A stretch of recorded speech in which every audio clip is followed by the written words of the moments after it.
सम मोनसे 4 बोसोर गभर्नमेन्ट जाबाय दिनैसिम जोंनि फुलफिलखौ दिनैसिम रावबो साक्सेस खालामनो हायाखै गभर्नमेन्टआ जेलाव थानायानो होन मार्टियार्सआनो होन सोरबा मोननो गोनां जिखिनि दिनैसिम माने गभर्नमेन्टआ बेखौ 4 बोसोर बारबाय दिनैसिम माने 100आव माने 25%ल' मावदों बिटिआर गभर्नमेन्टआ जिखिनि बुंगासिनो रन्जन दैमारि सारखौ गगन बुङो बे मोनसे पलिटिकेल इस्युस जाना थाबाय बिसोरनि जों गाहाय आलासि महरै जोङो मनेस्वर बिथांखौ जोङो हांख्रायदों आरो बिथाङा फैगोन होननानै जोंनो खोथा हरदों जिहेतु जोङो मोनसे नन पलिटिकेल पार्टी बेखायनो जोङो सामाजिक जाय समाजजों गोरोबना खामानि मावग्रा नै बिथांमोनखौ जोङो आलासि महराव लानाय जादों जोङो बेयाव इउनाइटेड फराम अफ एक्स एनडिबि हिसाबै जोंहा संकष्टु सदिया जोंनि जि जायगायाव बर' दङ बेयाव जोंहा मोनफ्रोमबो डिस्ट्रिक्ट कमिटि दङ आरो बे संकष्टु सदिया गासैबो डिस्ट्रिक्टनिफ्राय बेयाव पार्टिसिपेट खालामफैगोन डिस्ट्रिक्टनिफ्राय खोथायाथ' सैथो बारु उदालगुरियाव खुंनाय आरो बेयाव खुंनाय बहुत पार्टिफोर दं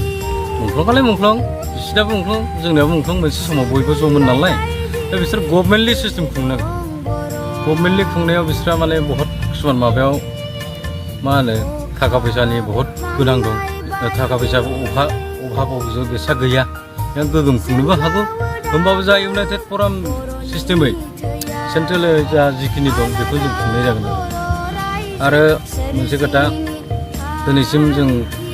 सम मोनसे बयबो जयै खुंबाय थायोमोन दा मानो जों आलदा खुंनाय जादों सम मोनसे 4 बोसोर गभर्नमेन्ट जाबाय दिनैसिम जोंनि फुलफिलखौ दिनैसिम रावबो साक्सेस खालामनो हायाखै गभर्नमेन्टआ दिनै जेलाव थानायानो होन मार्टियार्सआनो होन सोरबा मोननो गोनां जिखिनि दिनैसिम माने गभर्नमेन्टआ बेखौ 4 बोसोर बारबाय दिनैसिम माने 100आव माने 25%ल' मावदों 75%आनो जायाखै बेनिखायनो इउनाइटेड फरामा जा जोंजों बिसोरजों खुनु सोमोन्दो गैया जा जोंनि एक्सट्रा खुंगोन गतिके रायजो राजा जोंखौबो सापर्ट होदों बयबो लैहोर फैगोन आं बेखौ आसा खालामो बेखौथ' दिनैसिम गभर्नमेन्टआ बिटिआर गभर्नमेन्टआ जिखिनि बुंगासिनो रन्जन दैमारि सारखौ गगन बुङो बे मोनसे पलिटिकेल इस्युस जाना थाबाय बिसोरनि माने बिटिआर गभर्नमेन्टनि जिखिनि रन्जन दैमारिनि सायाव बे पलिटिक्स गेलेबाय थानानैसो बिसोरो मोनसे गेमसो गेलेबाय थादोंमोन दा 4 बोसोर जाबाय केसान सासे बायाखै दिनै जिखिनि मोननांगौ रिहेबिलिटेसन बेबो मोनाखै मार्टियार्स जिखिनि दं बेयाव सोरबाबा नंगौ नङा गोदाव सोराव बखि फैलाबायो जोंनि गफुरफ्राव हयना नहय रिहेबिलिटेसन सायावसो दिनैसिम जिखिनि मोननांगौ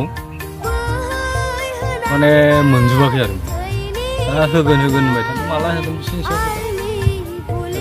जों बुंनो हाला गभर्नमेन्टआसो मिथिगौ दा गाबोन समफोर गभर्नमेन्ट बायनाय लोगो लोगो माखौ होगोन बे गाव गावनि खोथा आरो